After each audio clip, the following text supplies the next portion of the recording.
Bueno, vamos a empezar con un repaso, ¿sí? ¿Qué preguntas hay sobre los textos, sobre las técnicas? Todo lo que sea contenidos de...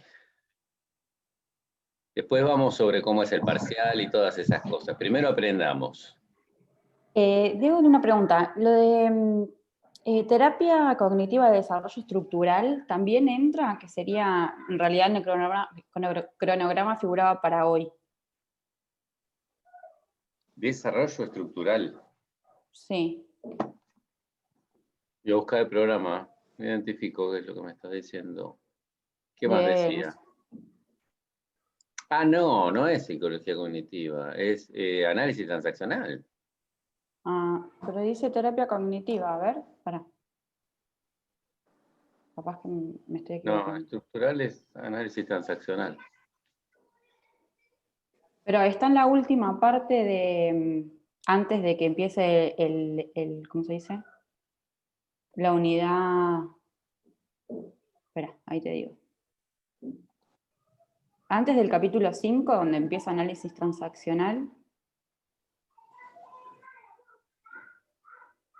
ahí te digo en qué parte. Bueno.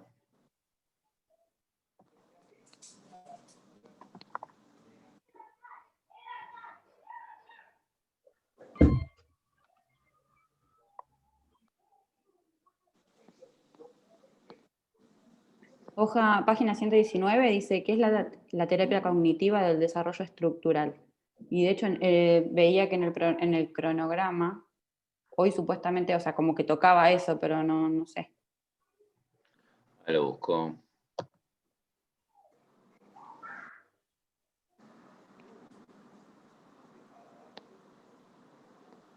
¿Qué más?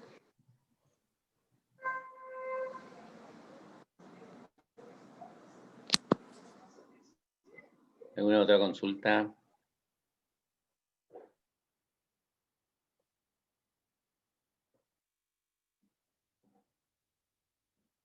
¿Está todo clarísimo? Profesor, yo tenía una consulta respecto al examen, no sé si por ahí la iba a aclarar usted después, pero Cuando bueno, terminemos con los aprovecho contenidos. la... Sí, sí, sí. Ah, bueno, ok. Ahora vamos a Ok. buscar el examen, Álvaro. Yo te decía, como en el cronograma, en la clase de hoy decía análisis estructural de la personalidad.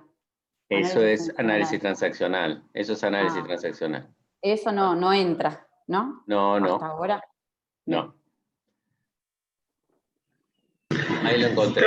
Ahí lo encontré. No, eso es análisis transaccional. ¿Ves que dice AT? Análisis Sí. estructural de la personalidad y análisis funcional es análisis transaccional. Se van a correr todas las clases, se van a correr Ok. una fecha para que hoy Está podamos bien. hacer un repasito. Más de contenidos.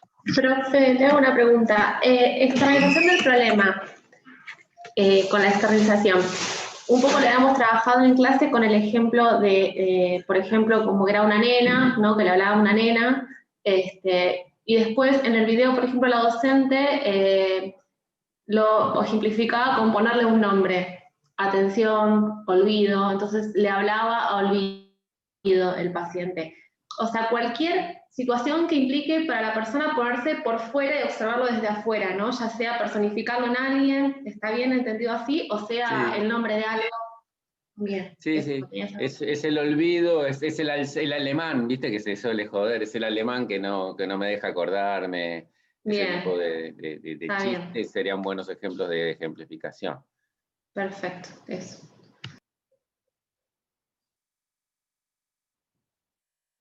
Es no sé, cualquier ejemplo de ese tipo, ¿sí? Es como algo, si está afuera es más manejable, si yo puedo luchar contra eso.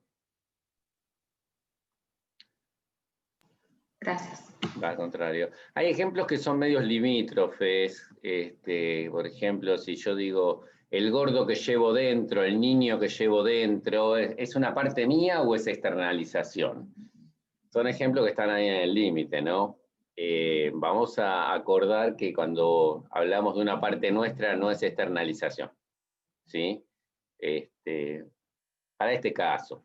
vamos a ponernos de acuerdo con eso. Tiene que ser, qué sé yo, el alcohol es más fuerte que yo, ¿sí? Yo lucho contra el alcohol.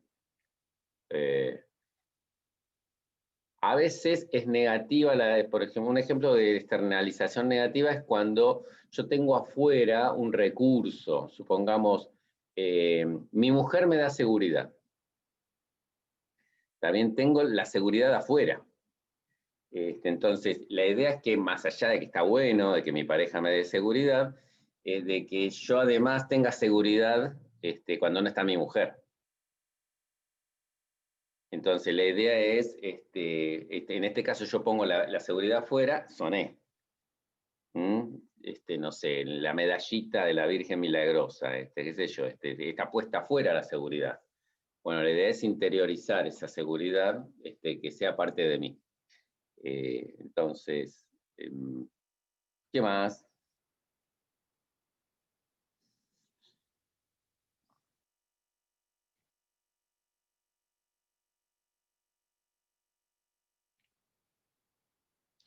Cuando se habla de la sociedad de consumo, por ejemplo, uno está exteriorizando, ¿sí? La publicidad me tienta, ¿estamos? Ese tipo de cosas, bueno, uno está poniendo afuera. Y bueno, ¿cómo se puede combatir la sociedad de consumo?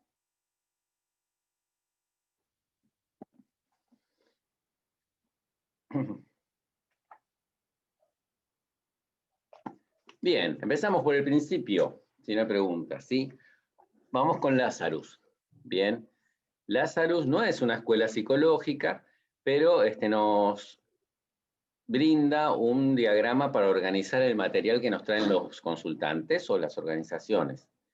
Entonces, ese material se divide en 7 modales, que bueno, podemos hablar del básicos, y hay algunos casos que tienen más elementos biológicos, otros tienen muy pocos elementos biológicos, otros tienen más de imágenes, cognitivos. Bueno, la idea es completarlo lo más que se pueda.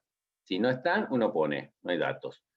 Eso puede significar que el terapeuta no preguntó lo suficiente, o que el caso no importa mucho. Digo, uno viene con una problemática que lo biológico no importa tanto. Pueden pasar las dos cosas. En Lazarus hay 3 técnicas importantes, ¿sí? Tenemos el puenteo, el rastreo y el perfil estructural. ¿En qué consistiría un puenteo?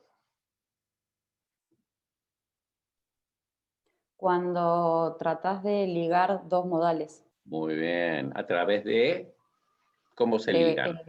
Preguntas, por Una ejemplo. pregunta. De Está una muy emoción te generan. ¿Qué sentís cuando claro. pensás, tenés determinada imagen, por ejemplo? Ahí está, entonces pasé del modal imágenes al modal, donde dice, ¿qué sentís cuando pensás en esa imagen de tu abuela muerta? ¿De qué modal pasé a qué modal? ¿Sensaciones? Sentís, y habría que ver si estoy preguntando emociones o sensaciones, ¿sí? El que sentís es medio abstracto en ese sentido, es poco concreto, ¿sí? Podría ser, ¿qué emoción sentís cuando pensás en la imagen de tu abuela muerta? Entonces ahí vas clarísimo de imágenes a afectivos, que sería, así se llama el modal. Para que Se puede decir, lo sentís en el cuerpo, por ejemplo, eso sí sería te sensaciones. pregunto, claro, si yo te pregunto qué sensaciones tenés en el cuerpo cuando pensás en la imagen de tu abuela muerta, estoy pasando del modal imágenes al modal sensaciones. Bien. Si es en el cuerpo, hay 2 opciones, que estemos hablando de biológico, pero, por ejemplo, el asma, el diagnóstico asma, ¿en qué modal va? Biológico. Y la sensación de ahogo que tengo cuando tengo asma, Sensaciones. y el miedo que tengo a tener un ataque, Afectivo. y el recuerdo que tengo del último ataque que yo me acuerdo que estaba en vacaciones en una habitación roja. Cognitivo. Imágenes. Es más imagen. Es más imagen. Ahora sí, si sería cognitivo una creencia de, por ejemplo, el frío o salir de vacaciones a mí me produce ataques de asma. Eso es cognitivo, es como una regla. Bien. Y lo social es, bueno, si estoy acompañado, si estoy solo, quién me da una mano, si me aíslo cuando tengo asma. Bien. En ese caso no es muy importante lo social. Bien, a no ser que yo diga, no quiero estar solo por si tengo un ataque de asma, quiero estar con mi mamá para que me ayude. A veces aparece la importancia, a veces no. Entonces, el puenteo es una técnica fundamental en Lazarus y tiene que ver con una pregunta. Y suele ser importante cuando uno hace un puenteo, que quede claro de qué modal es, y poner modal sociales a imágenes, aclarar eso. El rastreo, en cambio, es una técnica que ¿qué diferencia tiene? ¿En qué consiste un rastreo?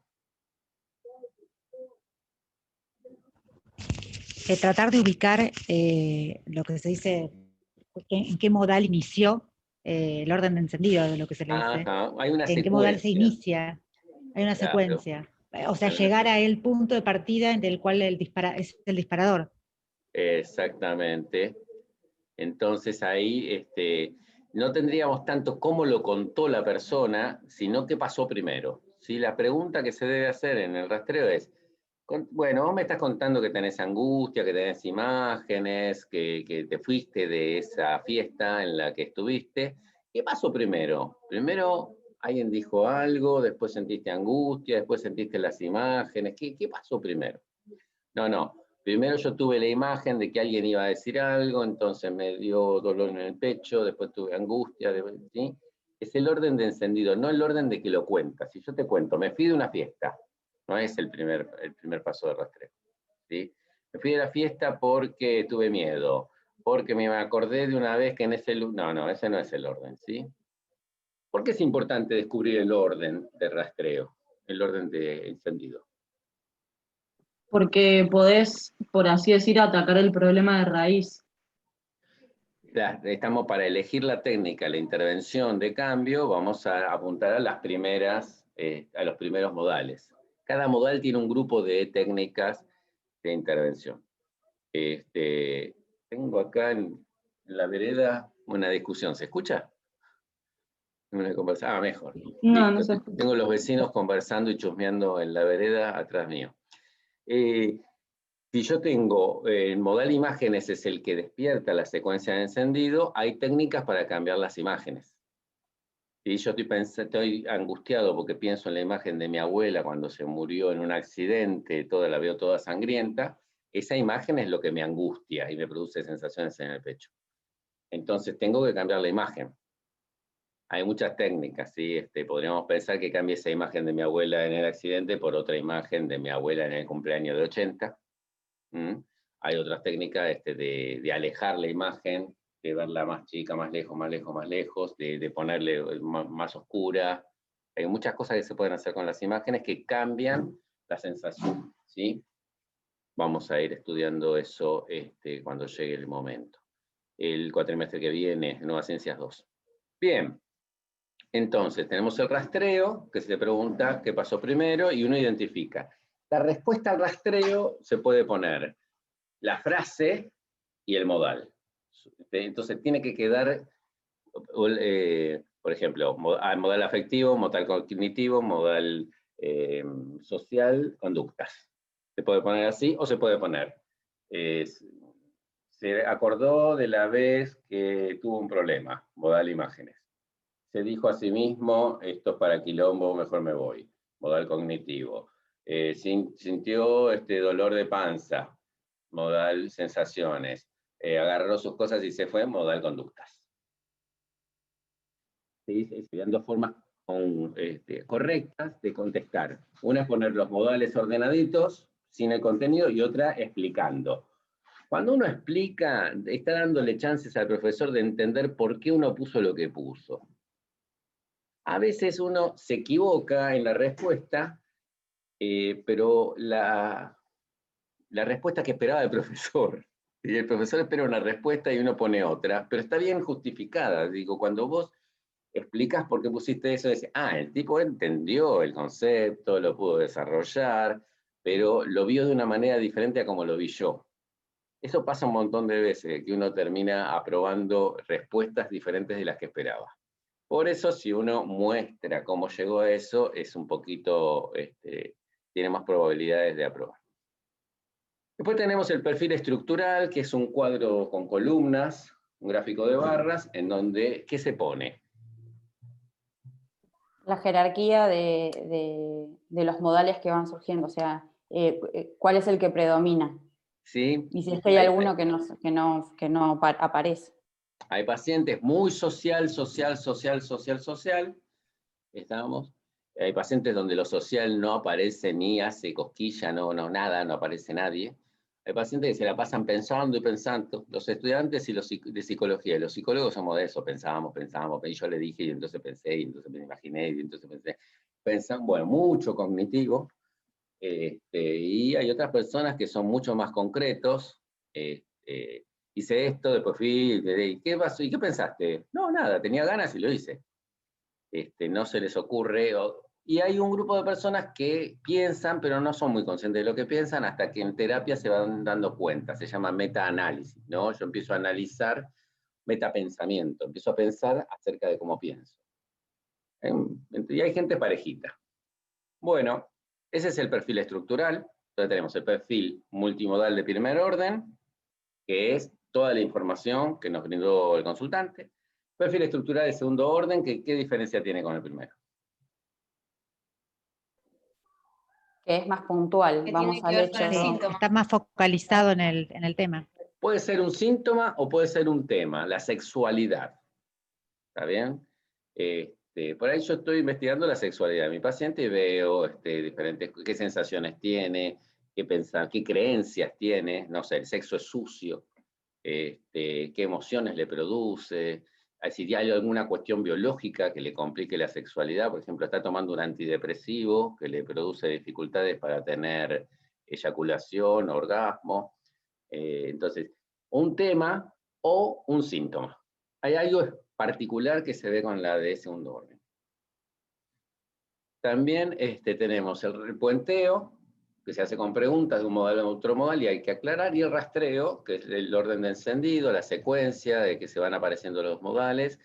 Ahí suele ser en la situación del síntoma.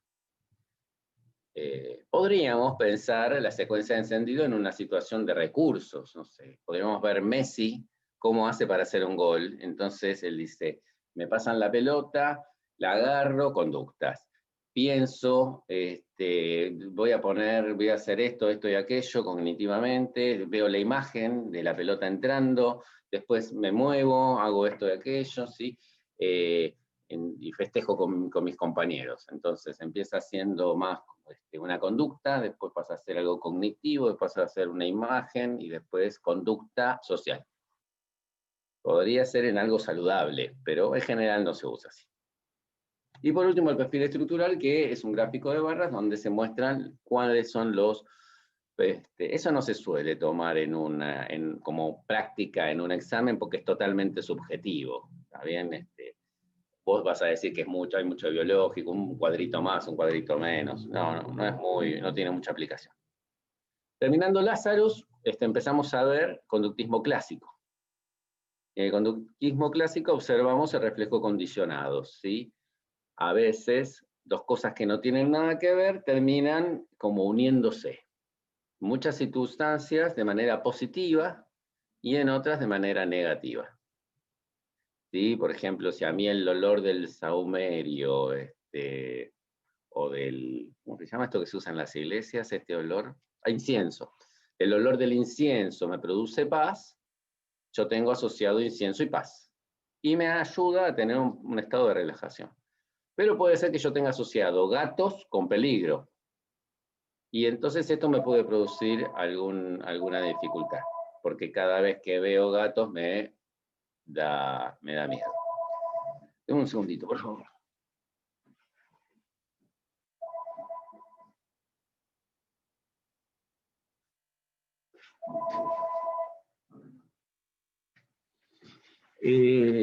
Entonces, ese reflejo condicionado empezó siendo un estímulo neutro, algo que no tenía ninguna importancia, pero al juntarse con una respuesta, terminó siendo un reflejo condicionado. Ese estímulo ahora produce una respuesta, que me la produce a mí, no tienen por qué producírsela a otras personas.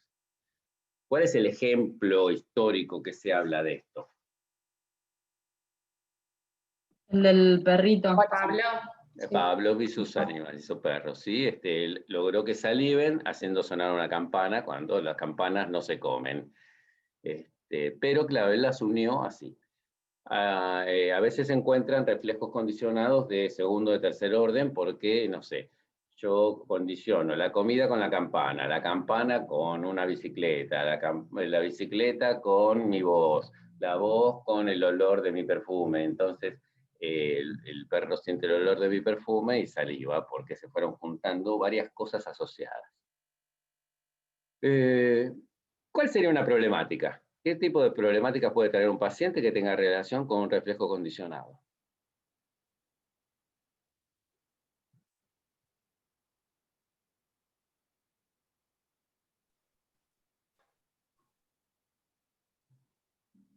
Un estímulo le produzca una respuesta que sea un problema. ¿Una fobia? Una fobia, un trastorno de ansiedad, algunas adicciones o hábitos negativos, ¿sí? Cada vez que como asado, tengo que tomar alcohol. Y por ahí le produce problemas, ¿sí? Porque tiene problemas con eso. O no sé, cada vez que hay una moto, empiezo a temblar de miedo porque quedé condicionado porque una moto me robó. Entonces, el condicionamiento tiene dos mecanismos habituales. ¿Sí? La repetición, muchas veces, como los perros de Pavlov, muchas veces se juntó comida campana, o una vez que haya sido muy intensa. Con una vez que una moto, dos personas en una moto me robaron, ya es suficiente como para ver una moto con dos personas y sentir el mismo miedo. Entonces se reactiva toda mi respuesta amigdalina. ¿Cuál es la técnica? Profe, Sí. disculpe, en el caso de que usted dice cada vez que, por ejemplo, como asado tengo que tomar alcohol, ¿eso es o sea, por qué se produce? ¿Porque es una elección, no es que le impusieron el alcohol? ¿Cómo sería eso? Por aparición, por repetición. No sé, suponete que toda mi infancia, cada vez que no sé, comíamos, después me daban una banana, ¿está bien? O comíamos banana. Yo termino de comer y tengo ganas de comer banana porque es automático. Más allá de que me lo hayan impuesto, yo lo eligiera, es por costumbre. Bien. O no sé, me despierto y me subo al auto y prendo la radio. ¿Está bien? Y no sé, supongamos que se me rompe la radio o me cambio el auto y el auto nuevo no tiene radio. Me siento raro, porque somos animales de costumbre. Además de ser humanos, somos animales y tenemos todas estas costumbres. Muchas veces esas estímulos-respuestas que están pegados no es un problema. Estamos. Pero si es desadaptativo, si resulta que, no sé, yo tengo que hacer una dieta y no puedo comer más ese chocolate, supongamos que tengo un problema de diabetes y yo comía un chocolate después de la cena, ese reflejo condicionado que el cuerpo me pide algo dulce, no es el cuerpo, es la costumbre. Así como me crearon la costumbre de que después de comer necesito azúcar, puedo crear la costumbre de que después de comer estudio, o que después de comer tengo que salir a andar en bicicleta. Es simplemente un reflejo condicionado, ¿sí? Y mucho de esto hay en el cigarrillo, en esos hábitos que la gente quiere dejar, hay mucho de costumbre. Por ejemplo, no sé, ir a la playa es comer churros, ¿está bien? Es un reflejo condicionado, no existe ningún tipo de cuestión biológica que necesitemos churros en la playa. Pero bueno, yo cada vez que iba a la playa comía churros, ahora quiero churros. Bueno, en algunas circunstancias, estos ejemplos que son sonsos, puede llegar a ser que un consultante nos venga a pedir ayuda. ¿Estamos? Porque no se le cambia algo de la vida y eso que usaba ya no es adaptativo. A veces es necesario crear reflejos condicionados positivos. Por ejemplo, en los deportistas, los tenistas en particular, tienen muchos reflejos condicionados positivos, que tienen mañas de cómo agarran la pelota, de cómo golpean la raqueta contra le sacan el polvo, de cómo la hacen picar, que le genera un estado emocional. Es un estímulo que genera un estado. Supongamos, si pico 3 veces la pelota y respiro hondo, estoy tranquilo. Si le pego a la pelota, a la raqueta contra el pie 3 veces, me genera energía, no sé. ¿Estamos? Entonces, si yo quiero ese estado, tengo que hacer ese reflejo condicionado. Hay mucha gente que cuando habla hace esto, ¿vieron? No sé si lo notaron. Bueno, por ahí, si yo quiero estar tranquilo, por ahí hago esto y me tranquilizo. Va a haber otro que juegue con el anillo, otro que, bueno, cada uno tiene sus manias, son como anclajes, reflejos condicionados que nos van metiendo en esa situación. Diego, puede ser la música, ¿sí? Yo pongo reggae y a mí yo me siento tranquilo de vacaciones. Me funciona a mí y a otra cosa. Sí. Te hago una consulta. Por ejemplo, los jugadores de fútbol que suelen persinarse, ¿viste? Antes de ingresar a un partido también. Ahí habría que preguntarles si es un reflejo condicionado. Yo creo que puede ser una creencia. También tienen la creencia de que si no se hacen eso no van a estar protegidos. O simplemente puede ser que eso les produzca un estado de tranquilidad. O puede estar las dos cosas. De todas maneras, los reflejos condicionados que son adaptativos, para adelante, y los que son desadaptativos, hay que usar unas técnicas. ¿Sí? ¿Qué técnicas conocemos para romper esos reflejos condicionados? Contracondicionamiento. Por ejemplo, un jugador de fútbol, los consulta un jugador de fútbol que tiene que jugar la semana que viene en una cancha donde le metieron 5 goles, es arquero, y piensa en ir a esa cancha y ya tiembla. Entonces tiene reflejo condicionado. Cancha de Platense, 5 goles. Entonces, dijiste una técnica y me la perdí. Desensibilización sistemática. La desensibilización sistemática siempre y cuando que ese reflejo condicionado me genere ¿qué emociones?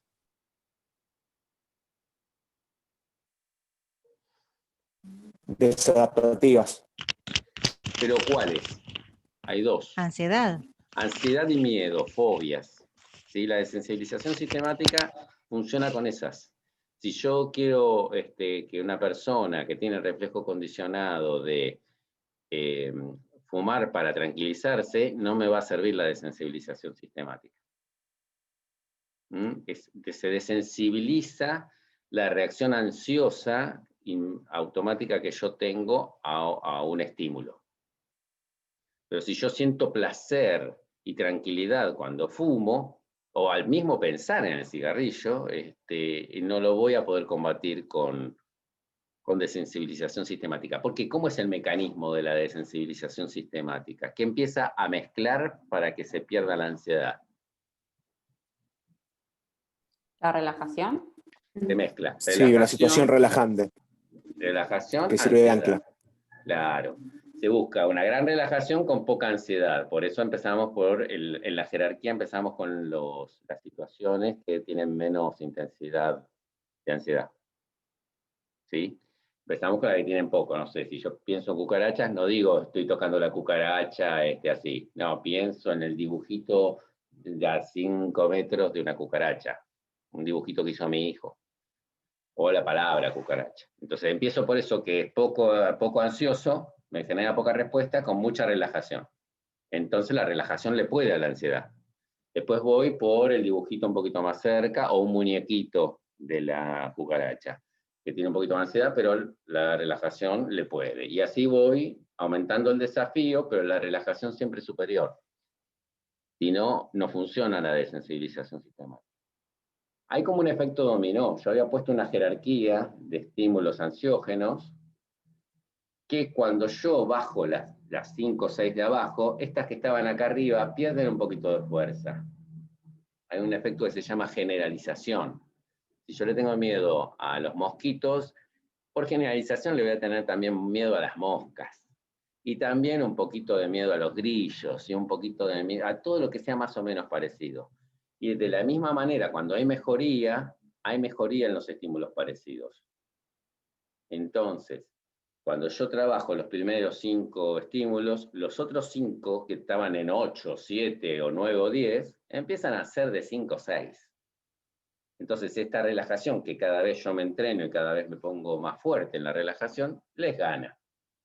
Y como es incompatible relajación-ansiedad, el cerebro termina eligiendo, por principio de placer, la relajación. ¿Cuántas sesiones lleva más o menos esto? 8. ¿Sí? Es largo, lleva un montón de tiempo, hay técnicas mucho más modernas, mucho más efectivas que vamos a ver en Nuevas Ciencias 2. Pero esta es la madre de todas las demás técnicas. Entonces hay que saber cómo funciona esta técnica porque es la fundamentación de por qué funcionan las demás. ¿Sí? ¿Preguntaste algo, me pareció? Sí, que si no era entre 8 y 10. Repetime. Si no eran entre 8 y 10 las sesiones. Claro, esto con esta técnica sí es larguísimo, lleva un montón de tiempo, pero el mecanismo que se usa con técnicas que consigue lo mismo en 20 minutos, el mecanismo es el mismo. ¿Está bien? Hay una especie de movimiento, relajación, tensión, relajación, tensión, relajación, tensión, que hace incompatible el sistema, y la relajación tiene que ser más alta que la tensión. Pero bueno, se puede hacer más rápido, con técnicas menos... Exposición en vivo también, ¿no? La exposición en vivo... Habíamos hablado de eso para los talks. Muy bien. Uno se expone a la idea intrusiva, y entonces esa idea intrusiva pierde. La exposición en vivo también puede ser, la desensibilización sistemática puede ser con algo que yo imagino, ¿sí? Me imagino el examen, o se puede hacer, nos supongamos que la cuestión es con los ascensores, lo podemos hacer con el ascensor. Primero, no sé si el criterio es de distancia, puedo mirar el ascensor de lejos, puedo acercarme al ascensor cada vez más, hasta que se vaya desensibilizando. No sé si yo les conté que yo trabajé con un chico que tenía fobia así en la calle, agorafobia, tenía miedo a alejarse de su casa, a andar solo por la calle. Y entonces en uno de los consultorios fuimos que fuera hasta la esquina y volviera, cuánto nivel de ansiedad tenías, y lo fuimos haciendo cada vez más lejos, cada vez más lejos. Y era un chico de 16 años, era bastante grande para tener estos miedos, y además con celular en la mano, ¿no? Y hay una manzana, uno de los consultorios que yo atendía, tiene una manzana muy chiquita, es una manzana muy cortita. Entonces le digo, bueno, vos andás hasta la esquina, ¿sí? Y te vas hasta la otra esquina, tenés nada más que 100 metros que nadie te ve. Yo voy a ir caminando hasta la otra esquina y yo te voy a ver el otro tiempo, ¿sí? Y si me pierdo, ¿está bien? Le digo, no, si vos no te bajás de la vereda, si vos no bajás a la calle, no te podés perder, porque ¿sí? Este tipo de cuestiones irracionales que aparecen. Bueno, pero fue haciéndolo y cada vez lo hacíamos una vez, y la ansiedad era de 7, y la otra vez que lo hacíamos la ansiedad era de 5, y la otra vez que lo hacíamos la ansiedad era de 3, por ahí en la misma sesión. En este caso, la relajación era cada vez que llegaba. Si llegaba, estaba conmigo, jugábamos, yo era el elemento contrafóbico.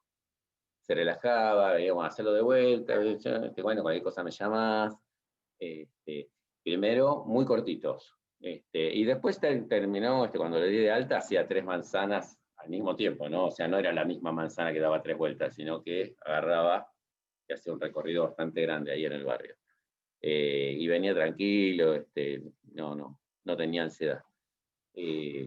Entonces, se puede hacer en vivo o se puede hacer imaginado. Hay cosas que hay que hacerlas imaginadas, no sé, ante miedo a una operación, ¿sí?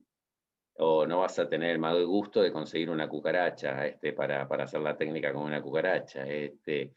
Se puede hacer. Depende de la creatividad que tenga el terapeuta, las posibilidades que haya. Así que hay muñequitos que se compran para estas cosas, tantas más. Desensibilización sistemática es la más importante de las técnicas de conductismo clásico, pero hay otras más. Tenemos la exposición a eso que temo, ¿sí? Como una forma de dejar de tenerle miedo. Y hay una en donde yo me expongo a eso que temo, bastante particular. ¿Aversiva? No, esa es otra, vamos por esa, vamos con esa. Si una de las formas, si hay algo que me da mucho placer, yo lo tengo conectado con mucho placer, por ejemplo el cigarrillo, ¿sí? Podría hacer algo para que el cigarrillo que me daba placer ahora me dé asco. No sé, se pasa con lo de las uñas, ¿sí? Hay gente que se pone un esmalte de uñas que tiene feo olor o feo gusto, entonces cada vez que va, rechazo. Entonces, donde había placer, ahora deja de haber placer. Hay algunos, no sé si decir mano santa, mano chantas, hay algunas personas que hacen como tratamientos para dejar de fumar, que te hacen tragar el humo del cigarrillo mientras te aprietan el diafragma. Entonces te genera como una sensación de rechazo y de molestia. Había una droga que se inyectaba para alcohólicos, que si el alcohólico tomaba alcohol se ponía muy mal, tenía como una reacción alérgica muy importante. Entonces la persona después empezaba a tener fobia al alcohol en vez de tener la adicción al alcohol. Ese tipo de técnicas son de conductismo clásico, porque se producen antes de la respuesta. ¿Sí? Se producen antes de la respuesta. La otra que yo estaba preguntando recién es el flooding o inundación. Si yo tengo miedo al agua, me tienen que tirar a una pileta. ¿Sí? Si tengo miedo a los perros, me tienen que encerrar con 10 perros. Y uno se cura de espanto. Ahí estamos. ¿Qué tal, Luciana? Bien. Permiso.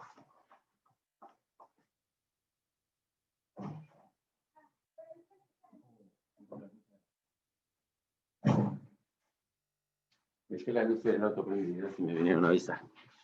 Bueno, flooding, aversivo, desensibilización sistemática. Pasamos al conductismo operante.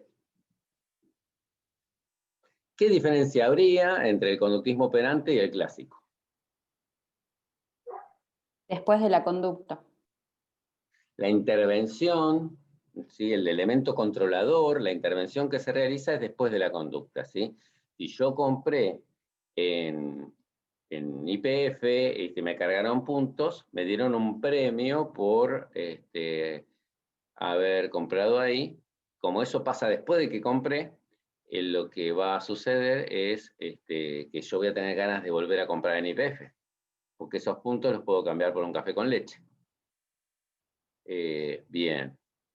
Entonces, los premios o los castigos, ¿sí? Los refuerzos o los castigos, vienen después de la conducta. Por lo tanto, es conductismo operante. ¿Cuántas intervenciones tenemos disponibles para hacer en conductismo operante creado por Skinner?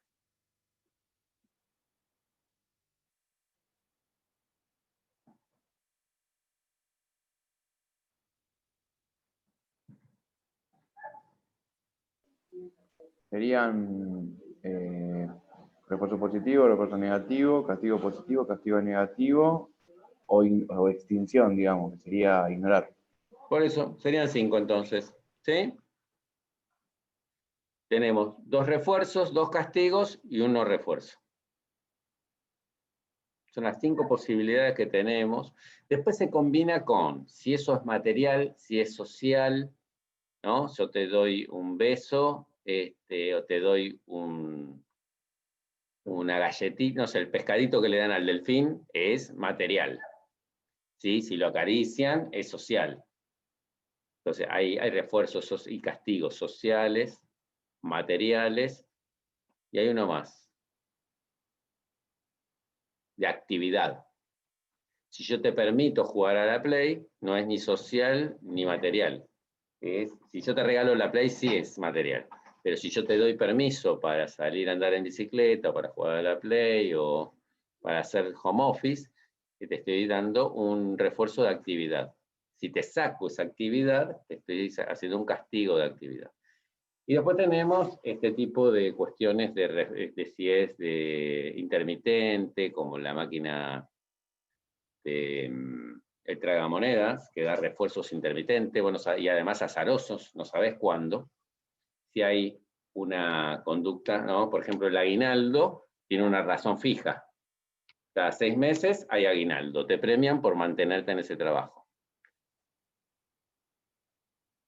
Y si yo voy intercalando un refuerzo inmediato con un refuerzo demorado, cuando se acumulan muchos refuerzos inmediatos, ¿cómo se llama?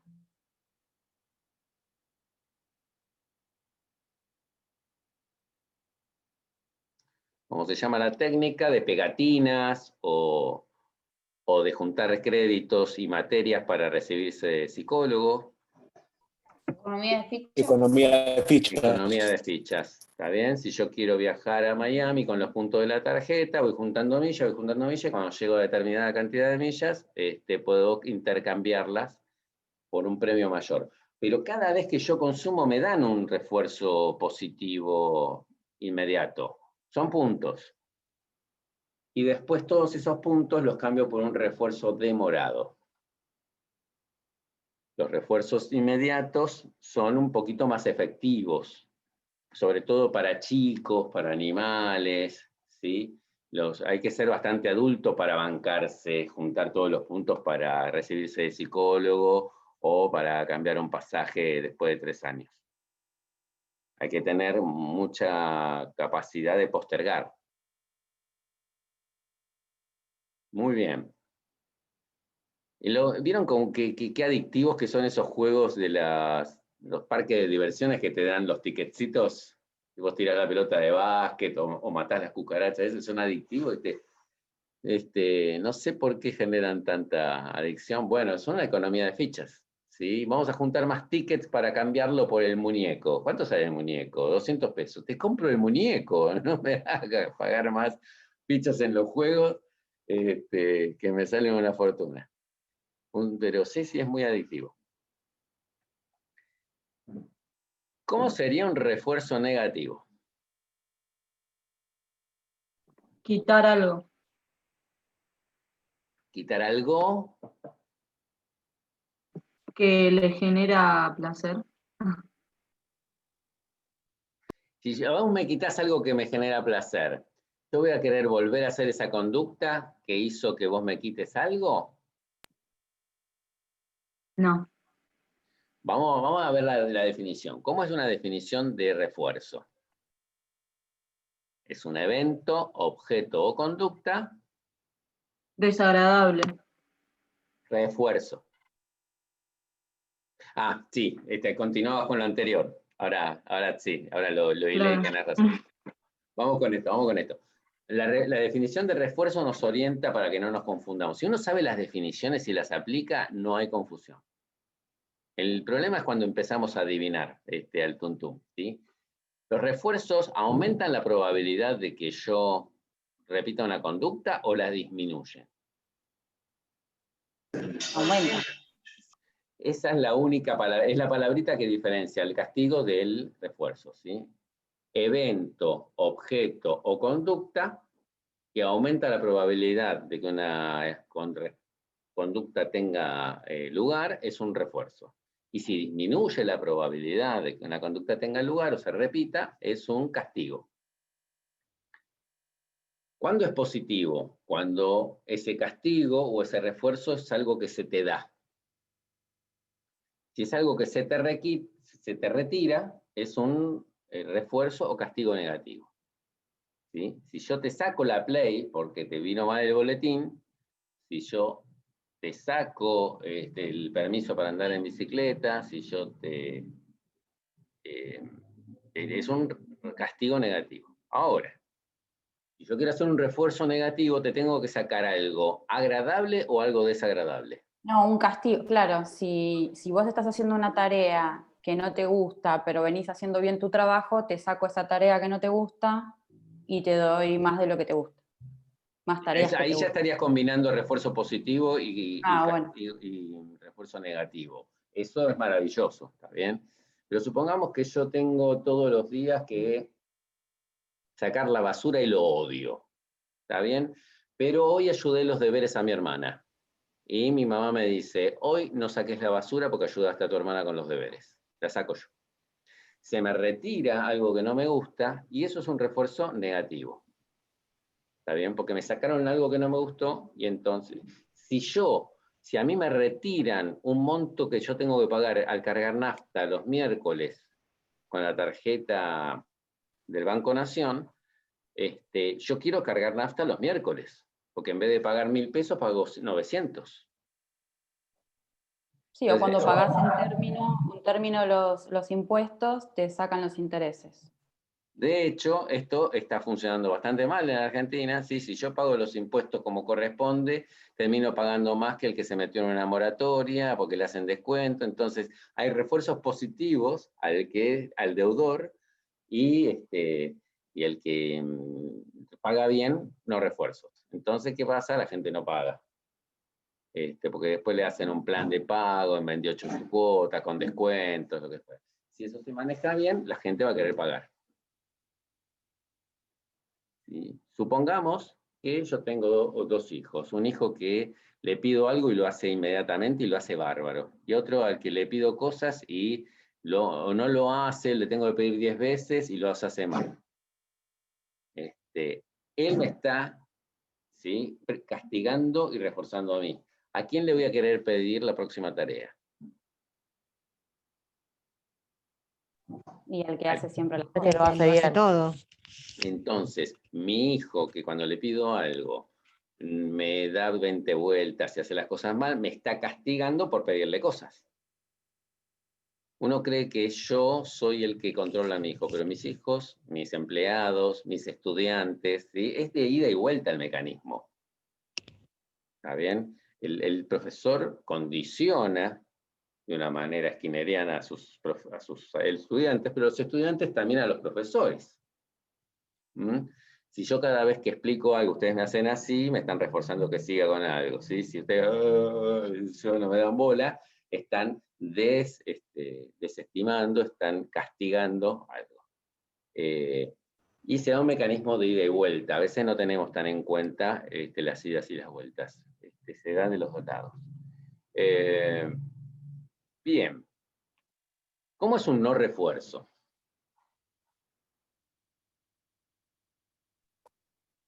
Ignorar la conducta. ¿Se acuerdan que en el caso de Matthew, la madre deja de mirarlo, lo agarra, está ahí, no lo reta, no le explica? Porque a veces ese reto que intenta hacer un castigo, por el resultado nos damos cuenta que fue un refuerzo.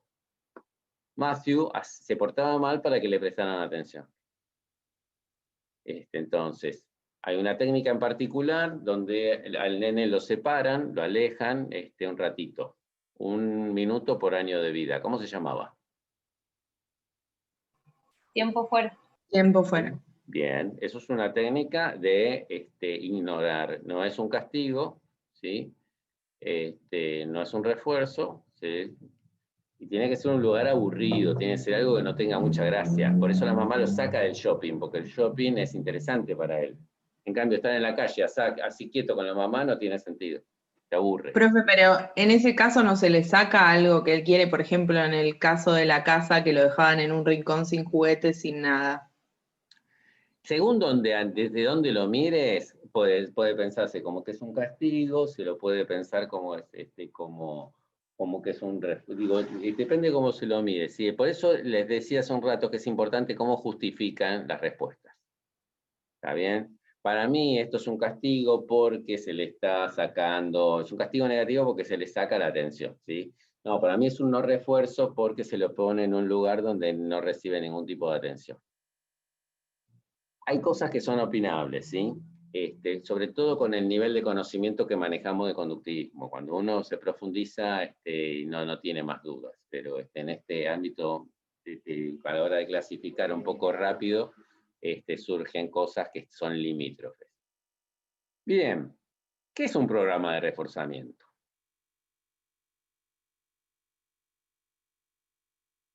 Es la combinación de todas estas herramientas que usaba Skinner. Hay 5 herramientas Cuando yo uso esas herramientas de una manera combinada, lo que voy a hacer es aumentar la probabilidad de tener éxito.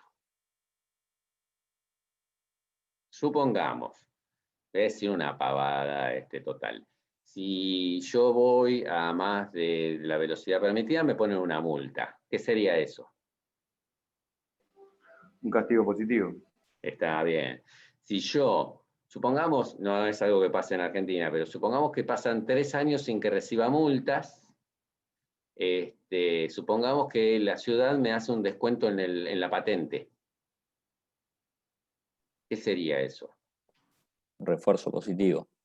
Refuerzo negativo. Negativo. ¿Está bien? Supongamos que como el seguro, a un amigo, el papá de un amigo, el seguro le había dado un premio, porque habían pasado 20 años sin siniestros. Era taxista, es muy raro que un taxista no tenga siniestros. Entonces, hicieron una ceremonia y le dieron un premio, llamaron a la familia y le dieron un premio, porque había estado 20 años con ellos, y ¿eso qué sería? Refuerzo positivo. ¿Está bien? Entonces, si uno maneja bien con sus empleados, con sus estudiantes, con sus hijos, con sus profesores, con el que fuera, la combinación de refuerzos, castigos, puede lograr tener lo que desea.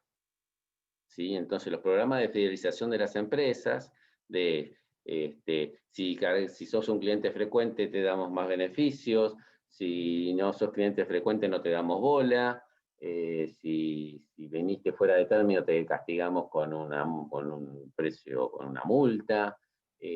Todas esas combinaciones aumentan la probabilidad de que una conducta deseada aumente. Perdón, profesor, ¿le puedo hacer una consulta? Claro, David. Porque me acordé de un trabajo práctico de estos de Ingrid cuando hicimos el programa de reforzamiento.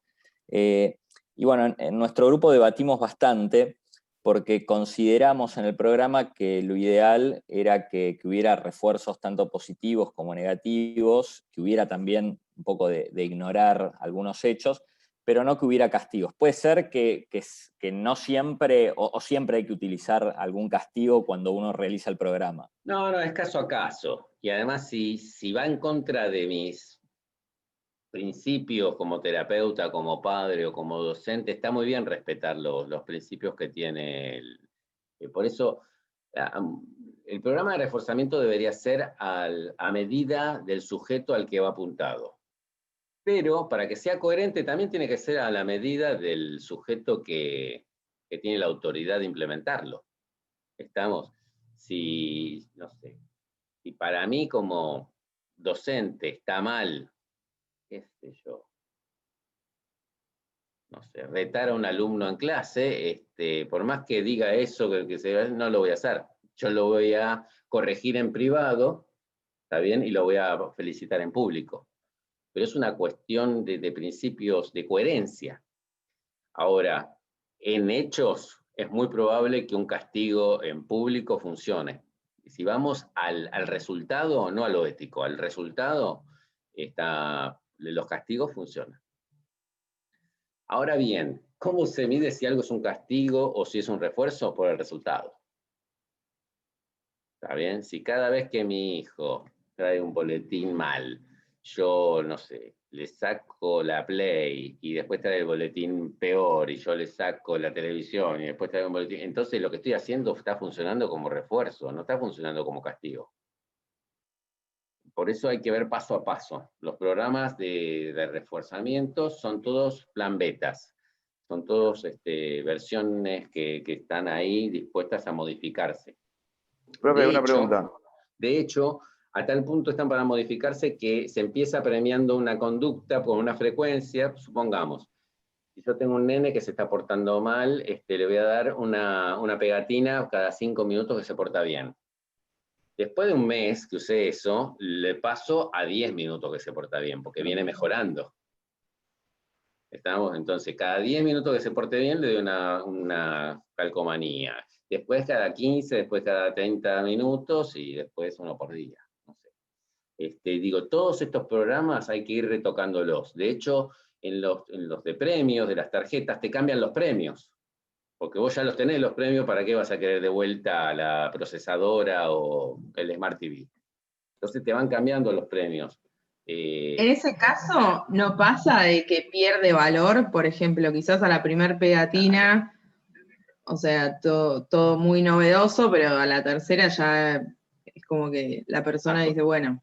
Entonces vos podés cambiar las de Pokémon por la de Dragon Ball Z, o podés cambiar las pegatinas por fichas, pero además de la pegatina no es tan importante como lo que viene después de la pegatina. Si yo junto 3 pegatinas y voy a McDonald's, y al nene le interesa McDonald's, la pegatina es una anécdota, es una moneda de cambio.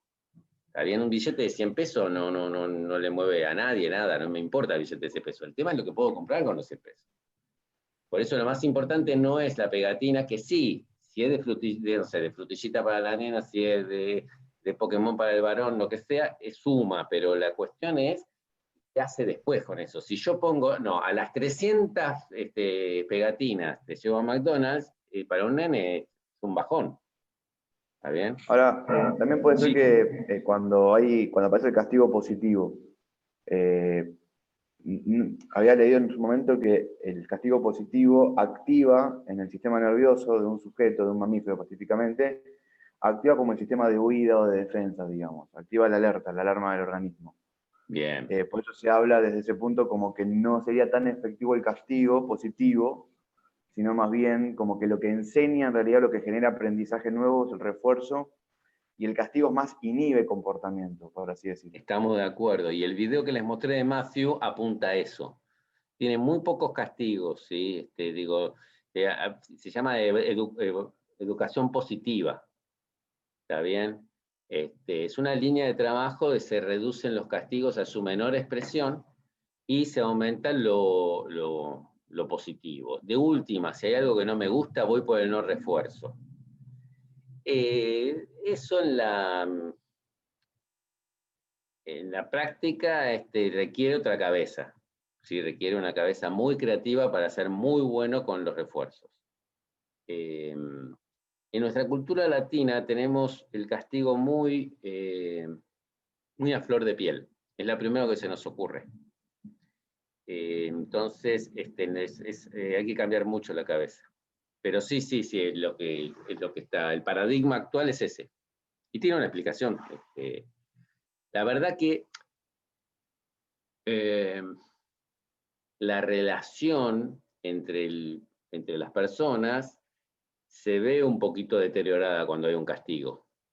Ya sea mi papá, mi docente, mi jefe, a nadie le hace gracia un castigo. Entonces, si es posible, se lo va a buscar un no refuerzo. ¿Está más o menos claro esto? Bien. ¿Cómo sería un ejemplo de refuerzo negativo y cómo sería un refuerzo de castigo?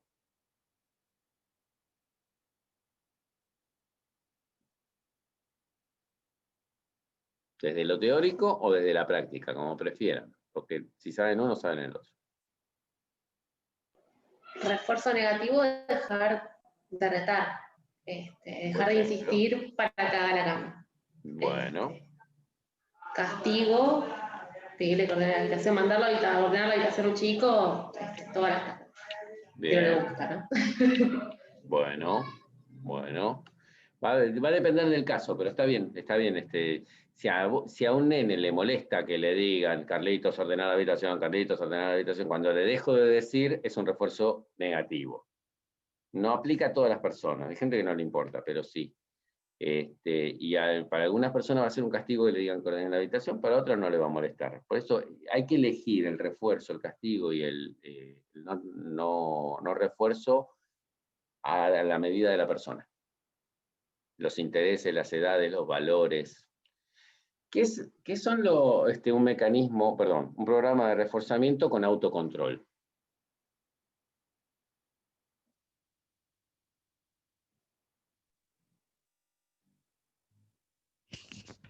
Y que uno mismo trabaja para reforzar Ahí está. las conductas y premiarse en el caso de que consiga lo que quiere o que deje de hacer o dejar de hacer algo que le hace mal. Por ejemplo, si estudio 2 horas por día, me como un chocolate. Exactamente, perfecto. Voy a ser un licenciado gordo, pero pero con título. Entonces, bueno, y a veces lo que necesitamos es cambiar la estructura, ¿sí? La estructura que funciona, entonces, no sé, si alguien se premia con comida y es un problema, podemos cambiar los premios de comida por premios de actividad. No sé, no puedo mirar la tele hasta que no termine de estudiar, o no sé, si comí bien hoy, me puedo hacer un baño de inmersión, no sé. Digo, está la posibilidad de ofrecerle a las personas cambios en los refuerzos que se dan. A veces Sí. es intrínseco, o sea, Muy vas a mirar la bien. tele, pero lo vas a hacer sin culpa de que no estudiaste. Un ejemplo claro de refuerzo intrínseco es lo bien que me siento después de entrenar. ¿Está bien? Si alguien me dice, ay, te felicito porque entrenaste, es extrínseco. Si yo me siento bien porque entrené, es intrínseco. Y esto funciona muy bien en depresión. Cuando una persona con depresión se le dice, pues, en un programa de activación conductual, bueno, ¿qué cosas te hacen bien? Bueno, vas a empezar a hacer cosas que te hacen bien, pero no tengo ganas. Hacelas para tener ganas. ¿Está bien? Vas a salir a caminar 5 cuadras para sentirte mejor, porque a vos te gusta. ¿Está bien? Entonces, no, cuando me sienta mejor voy a salir a caminar. Es al revés. Desde el conductismo es al revés. Desde otras técnicas van a trabajar primero en lo mental para que uno tenga conductas. En el conductismo dice no. Primero se hacen las conductas que te hacen bien y después. Por ejemplo, hay un refuerzo negativo cuando yo me quedo en la cama. ¿Qué es lo que está reforzando negativamente? La depresión. ¿Está bien? Yo tengo que salir a la vida, enfrentar la vida y escuchar a mi suegra, ir a trabajar, comprar en el almacén, cosas que no me gustan, ¿sí? Cuando yo me quedo en la cama, tengo un refuerzo negativo porque siento el alivio de no tener que enfrentar todas esas cosas. Entonces, ese refuerzo negativo aumenta la depresión. Quedarme en la cama me deprime. ¿Está bien? Cuando yo salgo y hago cosas y siento logro personal, seguramente ir al almacén a mí no me produce un refuerzo. O, no sé, ordenar la casa no me produce un refuerzo. Entonces, ¿qué es lo que te produce, que te hace bien? ¿Jugar con tus nietos? Esa es la tarea. ¿Qué es lo que te hace bien? ¿Ordenar el jardín? Vamos con eso. No se elige cualquier cosa. No es que cualquier actividad te hace bien. No, no. A vos es caminar, a él es ordenar el jardín, a ella jugar con los nietos y el otro juega al ajedrez. Te consulto, Diego, porque si bien hay una cuestión de que elija qué conducta, hay una cuestión de algún sentimiento, digamos, le produce el bienestar, porque si no, no lo haría. Sí. Estamos de acuerdo. Sí. Ok. Sí. Se elige en ese sentido, pero ese bienestar va a tener que ver con lo que es valioso para mí. Por eso se hace en el trabajo de activación conductual una jerarquía de valores. Entonces, para vos es valioso estar informado, mirá el noticiero. Para él es valioso la gente, el trato con la gente, anda a la sociedad de fomento. Para ella es valiosa, no sé, la espiritualidad, reza el rosario. ¿Estamos? Entonces, ¿qué te hace bien? Se va eligiendo eso y entonces eso va a ser el antidepresivo natural, sin necesitar pastillas. Porque hay actividades que nos deprimen y hay actividades que nos hacen bien. ¿Está?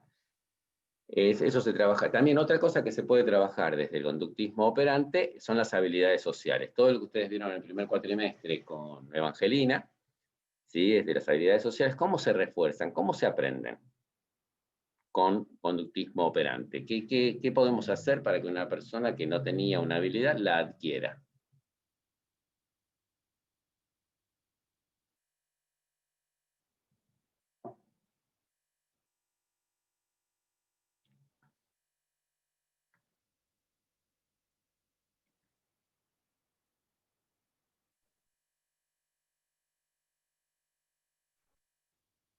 ¿Se pueden castigar, se pueden premiar las actividades, las habilidades sociales?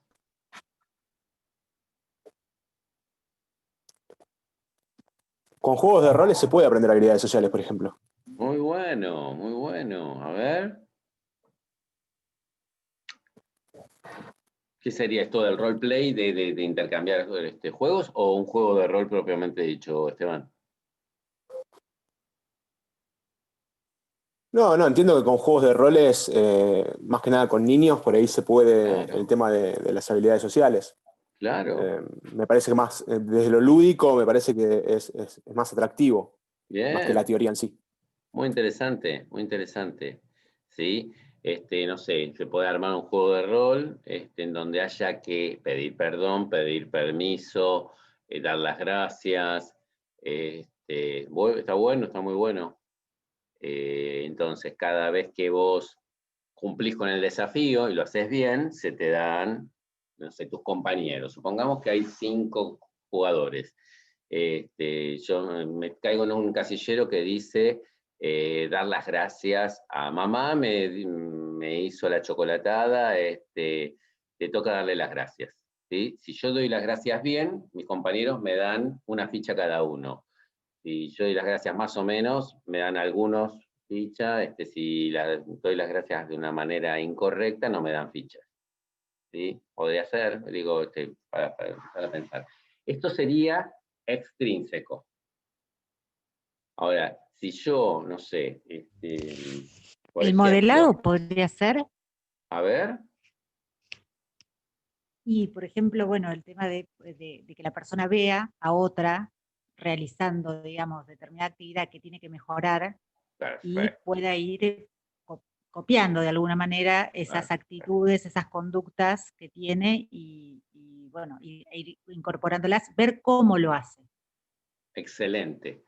La semana pasada yo tuve muchos resultados con una paciente en particular.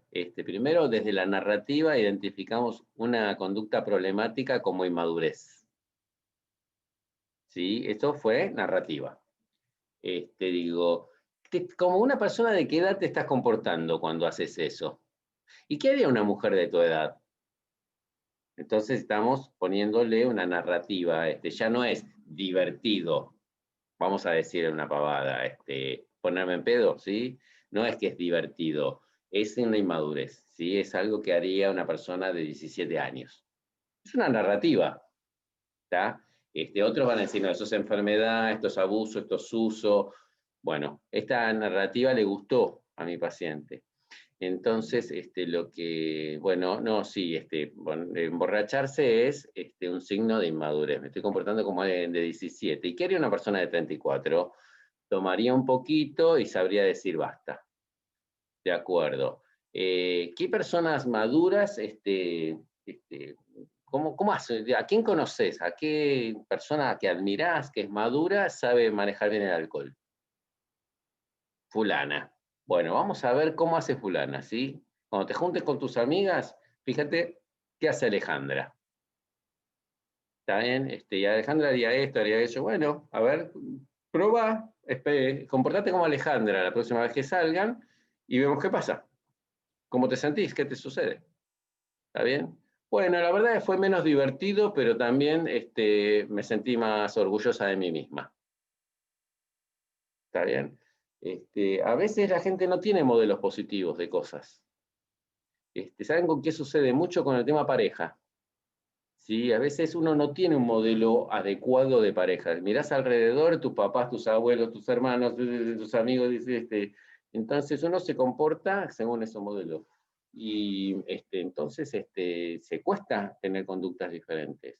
Y bueno, se puede mandar a ver una película, se puede decir, bueno, la verdad que tenés que un mundo muy chiquitito, necesitas modelos de gente nueva, amigos nuevos con quienes hablar, o no sé, personas a las que no viste en pareja.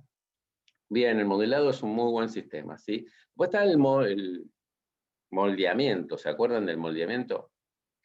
Es dar refuerzos a conductas parecidas a las que queríamos. No son exactamente las que queríamos, pero se parecen. Entonces, bueno, no sé, supongamos que un nene que pegaba, ahora, no sé, te insulta. Bueno, es una mejoría, antes te pegaba y ahora te insulta. ¿Está bien? Bueno, estás poniendo en palabras, te felicito, Pepe. Si antes pegabas y ahora estás poniendo en palabras. Bueno, ahora quiero que además de poner en palabras, lo digas por favor, ¿sí? Y en vez de decir sos un tarado, no me gusta lo que hiciste. y vamos moldeando. ¿Se acuerdan de algunas habilidades sociales que son importantes? Por ejemplo, a Ingrid, ¿cuáles habilidades sociales le cuestan? O Homero Simpson, para poner un ejemplo que conocemos todos.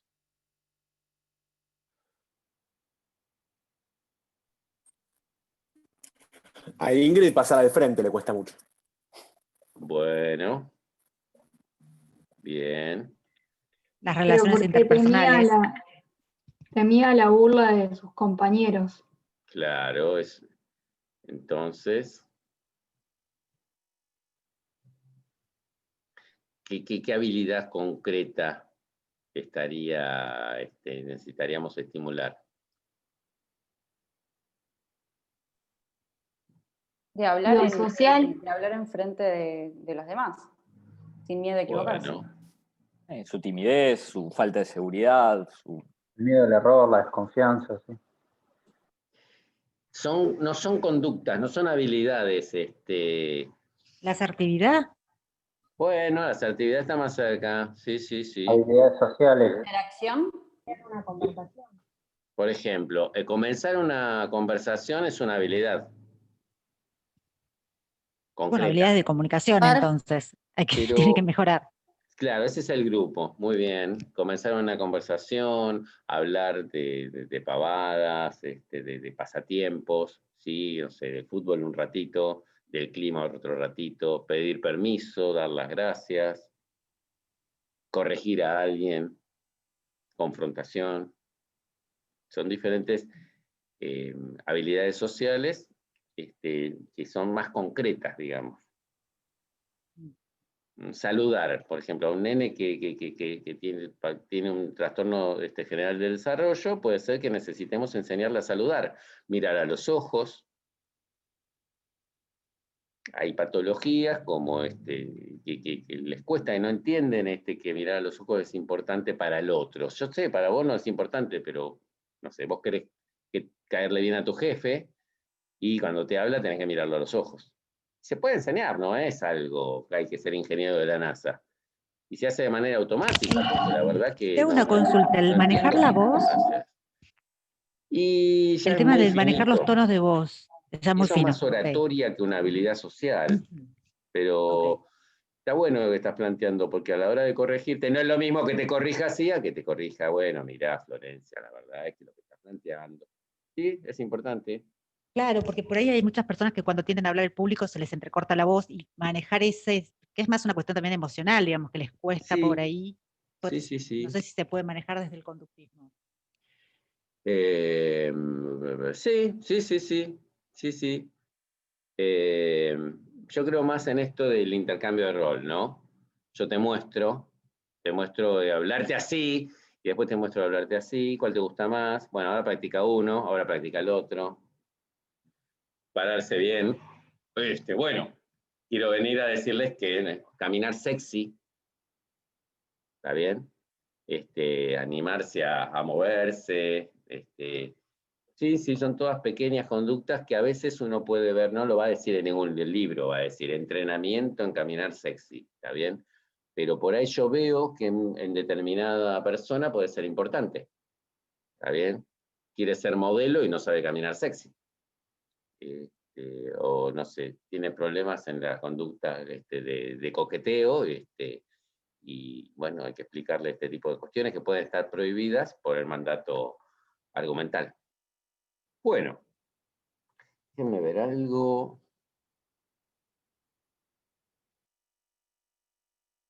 Bien. En el tema de las habilidades sociales hay conductas adaptativas y conductas desadaptativas. Entonces, si yo corrijo a las personas hablando muy fuerte, es una conducta desadaptativa desde el conductismo, la clasifica de esta manera. Entonces la conducta adaptativa sería llamar a alguien aparte y explicarle, mira, Juliana, pasó esto, esto y aquello, esto me produjo esta emoción, te voy a pedir que por favor hagas esto de acá en más. Esa es la conducta adaptativa. ¿Sí? Con un nene podemos pensar otras. no sé, con la relación de pareja, algunas otras, con cuestiones laborales. Entonces, la conducta desadaptativa en este caso no sería un síntoma, sino simplemente una conducta desadaptativa en relación con los demás, y esas habilidades sociales se pueden educar. No siempre tiene que ver con un refuerzo desde afuera, a veces el refuerzo es intrínseco.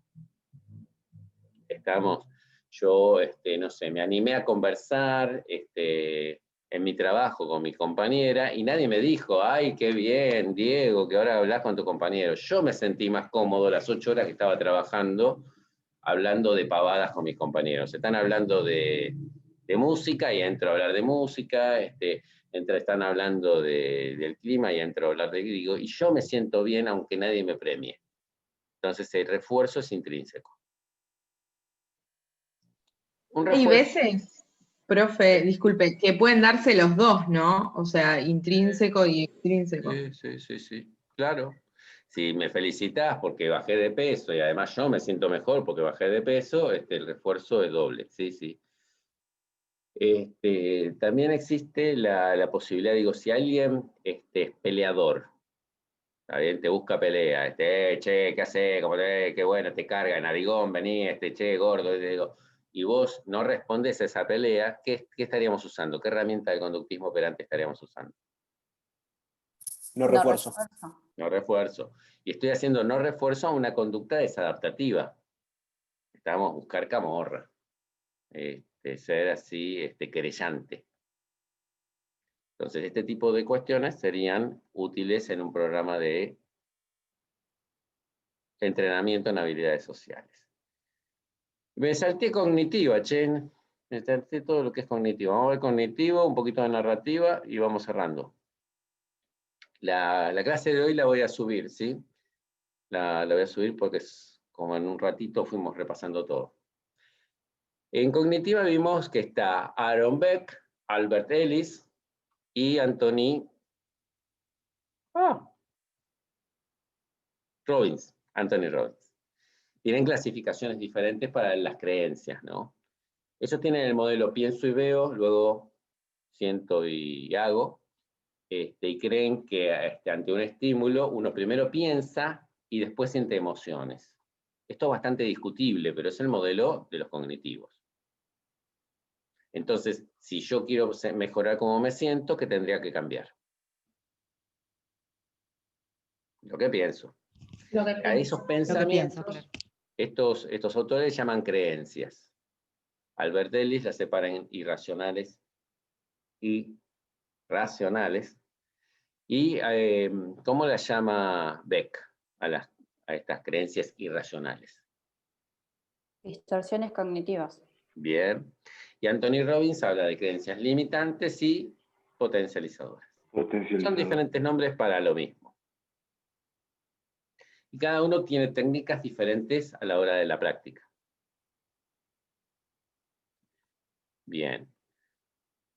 Las distorsiones cognitivas de Beck tienen una clasificación. ¿Sí? Él observó diferentes distorsiones cognitivas según el caso. Si yo tengo una distorsión cognitiva que dice que todos los psicólogos están locos, ¿qué tipo de distorsión cognitiva es? Generalización. A veces cuesta diferenciar una de otra. Por ejemplo, si yo digo todas las personas que tienen lunar son sexys, es una generalización, pero también es una abstracción selectiva, porque yo digo que un detalle hace al todo, el lunar hacia la sexualidad. Bueno, en general, desde el punto de vista de clasificación, es difícil separar una de otra. Hay cosas que son claramente una generalización, otras que son claramente una abstracción selectiva, otras atribución. En general, en los exámenes se pone un ejemplo en el que no es tan complicado la elección. Pero hay ejemplos que uno debería decir, esto es al mismo tiempo esto, esto y aquello. Pedagógicamente se las separa. Después vimos también la filosofía dominante, la filosofía demandante y la filosofía preferencial. Una lleva a la salud y la otra lleva al trastorno. ¿Eso quién lo desarrolla? ¿Qué autor habla de eso? Ellis. Bien.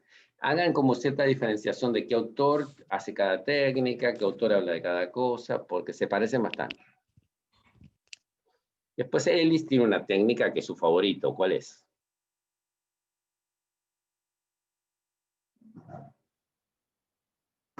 El ABCD. Exactamente. Sí, eso es un caballito de batalla que no se puede no saber. Bien, ¿qué diferencia hay entre los racionales, los cognitivos racionales y los cognitivos narrativos o constructivistas?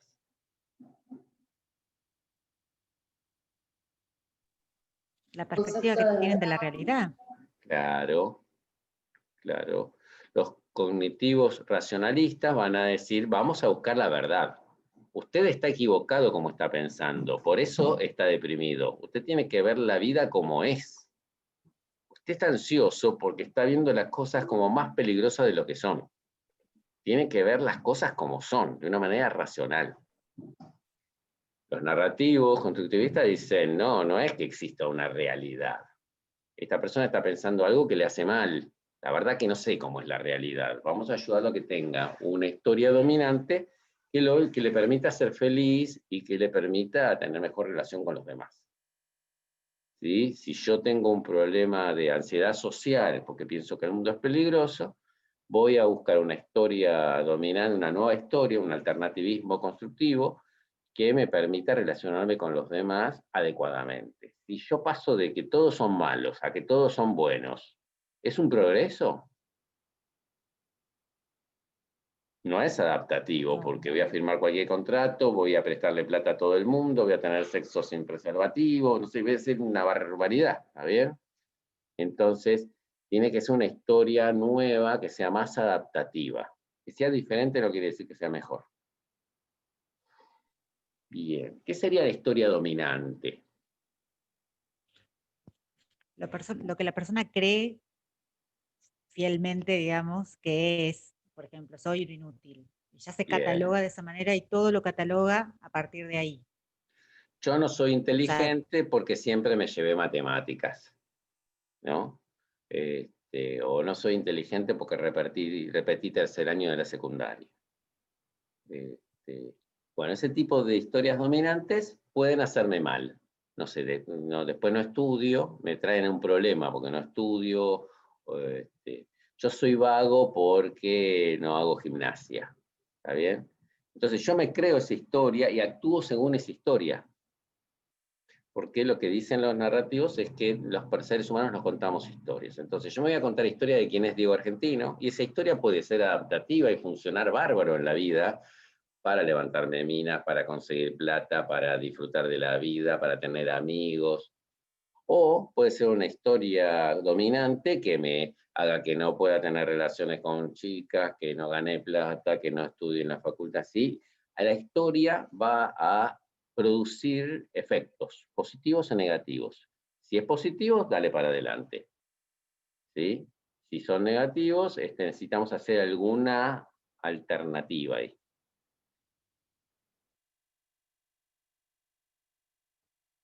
Ahora, esa historia alternativa que le vamos a presentar al paciente, en este caso, o a la institución, o lo que fuera, tiene que no ser demasiado lejana a lo que veníamos haciendo.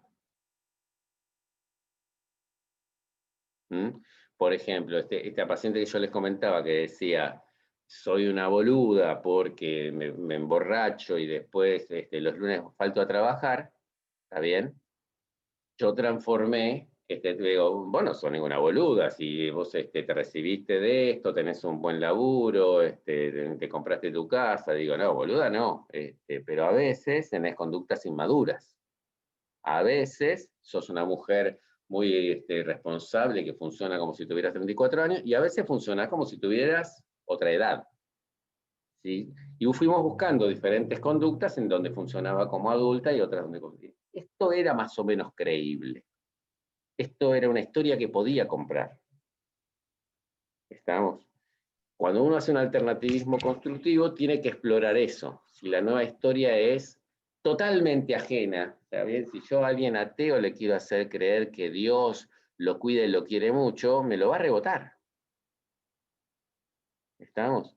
Entonces, en la narrativa, uno necesita hacer pequeños retoques en la historia que cierren y que funcionen mejor.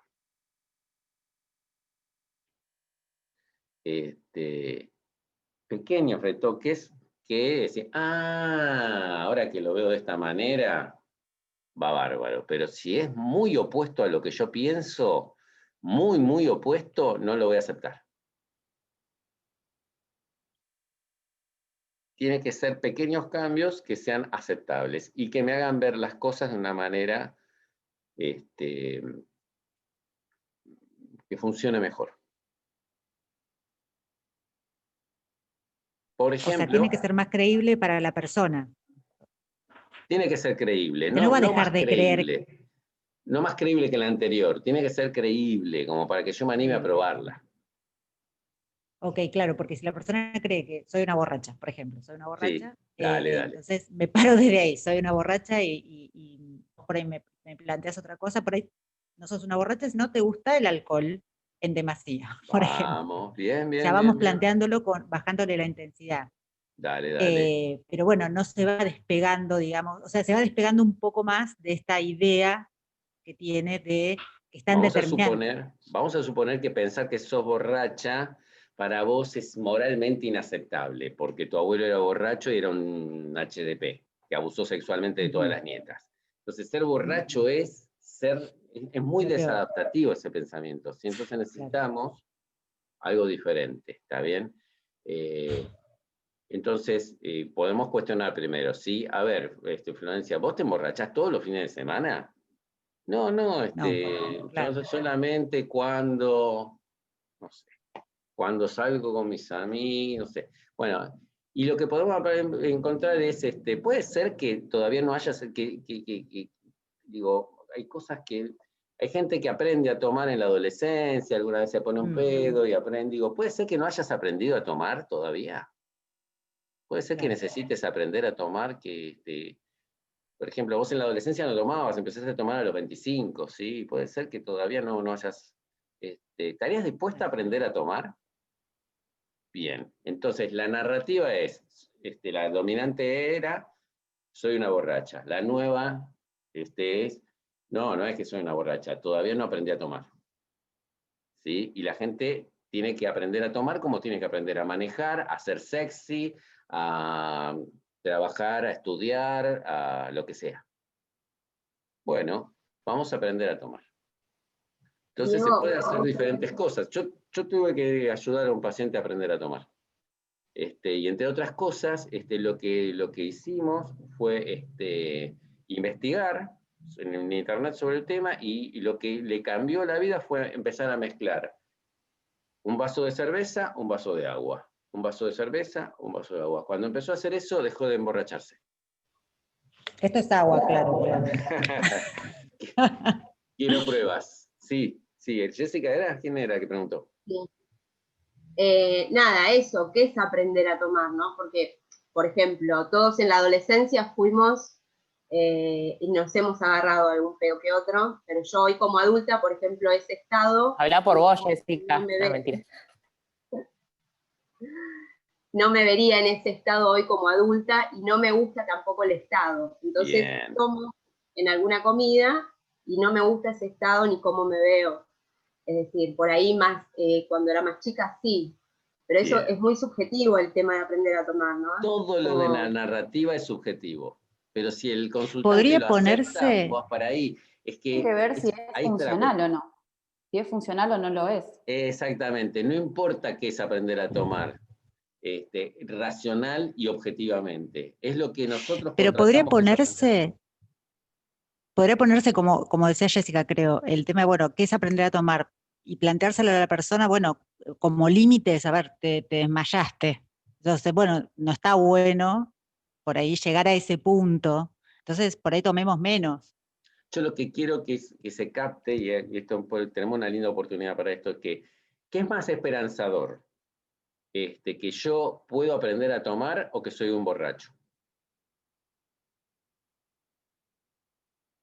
Que puedo aprender a tomar. ¿Soy un gordo o puedo aprender a comer? Desde este modelo humanista, está bien, no hay gente enferma y gente sana, hay gente que no desarrolló sus recursos, que no creció lo suficiente. Entonces, cuando yo aprendo habilidades nuevas, puedo aprender a comer mejor, puedo aprender a disfrutar de la actividad física. Una persona que, yo soy depresivo. Mira, por algunas cosas que te estuve preguntando, me quedan dudas si vos sos depresivo, porque en realidad no naciste depresivo en la adolescencia, no sé. Me parece que no aprendiste a disfrutar en la adultez, qué sé yo, no sé. Hay narrativas esperanzadoras, ¿está bien? Y hay narrativas de que no tienen solución.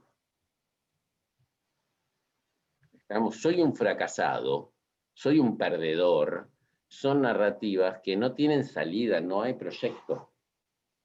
¿La externalización del problema ayuda a disminuir, o sea, a cambiar esa narrativa? A algunas personas sí.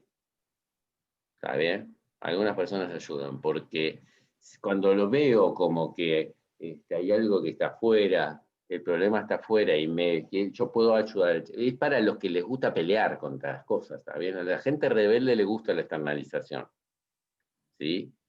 Porque siente que le puede ganar al problema. Hay gente que le gusta luchar, hay gente que no le gusta luchar. Entonces dice, bueno, me voy a dejar ganar. Pero también le quita carga, no es lo mismo decir soy depresiva, como que yo lo soy, como que es un mote, a que la depresión como que es algo que puede no estar en mí en algún momento. Bien. Todo es a prueba. Hay que probar si funciona. ¿Está bien? Esto que yo hice con la paciente de aprender a tomar, si funcionaba, como funcionó, le dimos para adelante. Si no funciona, hay que probar otra intervención. Pero esto pasa con con el psicoanálisis, con la hipnosis, con cualquier terapia. Todo es algo que uno sale a probar. El problema es si yo como terapeuta me pongo necio y sigo insistiendo 10 veces con lo mismo y sigo insistiendo con lo que sea. ¿Está bien? Por eso está bueno tener diferentes cajas de herramientas con diferentes opciones para que, bueno, si no funciona una cosa, probamos con otra. Y tener muchas opciones de intervención. Pero bueno, la narrativa es tan valiosa como la cognitiva racionalista, y a veces una combinación. No sé, un tratamiento de adicciones, se buscan cambiar creencias, se busca cambiar conductas, se busca cambiar las imágenes, se buscan un montón de cosas, porque mientras la patología sea más grave, necesita más intervención, más multidisciplinariedad y diferentes formas de entrar. Terapia familiar, medicación psiquiátrica, todo lo que se vaya sumando, anorexia, psicosis. Mientras más grave es la problemática, más tipos de intervenciones hacen falta. Cuando la problemática es menos grave, con pocas intervenciones es suficiente. A ver si falta algo, me parece que estamos, Bueno, respecto del examen, ¿sí? El examen va a tener algunos pequeños puntos teóricos, ¿sí? Nada complejo, ¿sí? Pero va a tener algunos pequeños puntos teóricos. Un caso clínico, ¿sí? Carlitos, de tal edad, le pasa esto, esto y aquello. Y ahí van a tener que aplicar las técnicas que fuimos viendo. En algún caso puede ser, ¿qué técnica usaría para esto? Y en otro es, haga tal técnica. Y vamos a ir revisando alguna cosita de Lazarus, alguna cosita del conductismo clásico, alguna cosita del conductismo operante, y de las dos escuelas cognitivas. Diego, ¿te hago una consulta? La idea es que si les pregunto una teoría de cognitiva narrativa, después la práctica sea de cognitiva racionalista. Sí, Rocío. El parcial se va a subir el viernes y tenés 4 días para responderlo y volverlo a subir, o una vez que lo arrancás ya no podés irte. No, ustedes se bajan el Word, se bajan un archivo de Word y pueden tenerlo abierto 4 días, hacerlo en 10 minutos, eso lo manejan ustedes. Buenísimo, gracias. Sí, no es online de que está online, no es de nada. Así que tiene una pequeña parte teórica y partes prácticas. Hay 2 puntos que son del proceso, se evalúa cómo se respondió. Todas las preguntas tienen un máximo de renglones. 2 renglones más, 3 renglones más, no va a pasar nada, ni me pregunten. Sí. Las preguntas que haya sobre el parcial, cuestiones operativas, me las hacen a mí, no a Andrea. Por la plataforma, si hay algo, pero... Si yo le puse 5 renglones, no me pongan 10 renglones. 2 renglones más. Está bien. Es orientativo, no voy a desaprobar una respuesta, pero puede ser que le baje puntaje. Si era de 5 y pusieron 15 renglones, puede ser que le baje el medio punto. 2, 3 renglones en 5. También es para que ustedes tengan claro qué es lo que espera el docente, porque a veces uno cree que si escribe 3 hojas, va a tener mejor puntaje que si escribe 3 renglones. Y la idea es ir, pum, ¿está bien? No, en 1959 Aaron Beck nació en Phoenix y tuvo una mamá muy deprimida que por lo tanto él le interesó la depresión. Bueno, no, el parcial vamos a hacer bien concreto. Eso es lo que se espera. Está bueno que ustedes sepan qué se espera. La idea de los renglones tiene que ver con eso. Y bueno, los 2 puntos de proceso tienen que ver con redacción, con cumplir las consignas, si se cumplen o no se cumplen las consignas. Fíjense que hay algunas respuestas que tienen 2 preguntas, respondan las 2 preguntas. No hay apuro, así que no se apuren. No. Profe, Sí. una consulta, porque en el último TP que hicimos, el punto 2 decía, realice una externalización del problema para los síntomas de Ingrid. Solamente la intervención del terapeuta en 5 renglones. En ese caso tendríamos que escribir lo que pregunta el terapeuta. Claro, o la intervención directamente, ¿sí? Mira, Ingrid, a mí me llama la atención esto y aquello, yo no creo que te pase esto. Sí, en general son preguntas, en este caso. A veces es una devolución, por ejemplo, en la técnica de los documentos, que la vimos medio de pasito, sí, yo escribo una carta. Una carta, yo soy Diego, soy nieto de inmigrantes italianos, y somos trabajadores, y somos honestos, y le mando esa carta al terapeuta. El terapeuta me responde con otra carta que tiene una pequeña alternativa. Si le hace un retoque a esa historia dominante. Bueno, si fuera esa la intervención, tendrías que mandarme una intervención de una página como mínimo. En este caso sí, vimos el ejemplo de la anorexia, de la chica esta que tiene problemas de trastorno de alimentación, donde le iba haciendo preguntas. Y le termina haciendo una devolución. Sí, es la intervención del terapeuta. Gracias. Al contrario. Puede empezar con preguntas y terminar con una afirmación. Puede ser directamente una afirmación. Mira, en el caso de la chica que se emborracha, vos me decís que sos una borracha, y que por eso te sentís moralmente sucia e inaceptable. Pero, ¿estás segura que te pasa esto? ¿Sos igual que tu abuelo? ¿O en realidad...? Bla, bla, bla?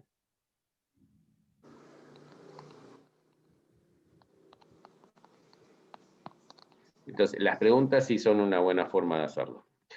Bien. Suficiente por hoy. Ahora lo subo a YouTube y les paso el link por la plataforma EVA. Bueno, gracias por la participación. Ya la semana que viene empezamos con el análisis transaccional, así que si quieren leer la primera parte de padre, adulto, niño, todo eso les va a venir bien algún tipo de... Diego, perdón, ¿el parcial lo subís hoy o lo subís el viernes? El día que habíamos pactado, que era el 9, ¿no? El viernes. ¿Sabes que ahora no tengo presente hoy los mismo números? No sé si se escuchó mi pregunta. El 9. El viernes lo sube. Ok. Sí, el viernes. Ok. Sí, todavía le tengo que hacer algunos retoques, que recién tuvimos reunión de equipo y hicimos algunos pequeños cambios.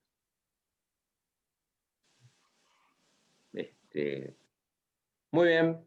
Gracias por todo. Chao, hasta Nos luego. vemos. Muchas gracias.